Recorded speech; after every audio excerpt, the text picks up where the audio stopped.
to start this next transfer process, I started off with a photograph that I had in my arsenal, and I scanned it into the computer. I then took the computer scan and I posterized it and cropped it and made it exactly what I want. For this next step, I'm going to need to have acrylic gloss medium and a brush, and I'm actually going to put maybe 6, 7, 8 layers of acrylic on here, letting it dry between each layer, starting with a vertical stroke and then a horizontal stroke and then a diagonal stroke in each direction, building up a layer of acrylic medium on this. So that's my next job, and I'm going to start it with a vertical stroke simply because it's just easier for me to do it that way. So and I'm going to be fairly liberal with this. I'm not going to be real fussy about it. I'm going to try to get a pretty liberal amount of material on there.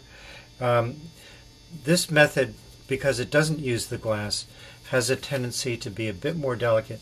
So I want to do everything I can to make it as thick as I can. So there's the first layer. I'm going to go ahead and do maybe 5, 6, 7 more layers, and I'll be back. This time we're looking at a direct process transfer where I'm not using the glass surface to attach the image to, but in fact just painting acrylic medium onto the surface of the print that I'm using.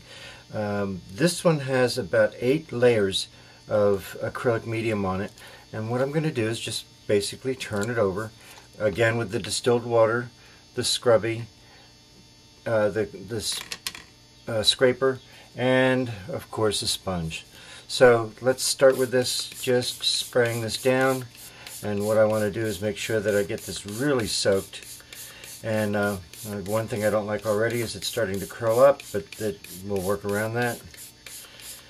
Nice and soaked. We want to make sure that the surface is completely soaked, because it does act like almost like a lubricant to keep the paper moving and not damage the acrylic skin underneath, because really it is the skin, and the paper's coming off just like it does normally. The secret is to keep this moistened. You want to make sure that everything is staying wet, otherwise you really do take a chance of damaging the artwork. More water.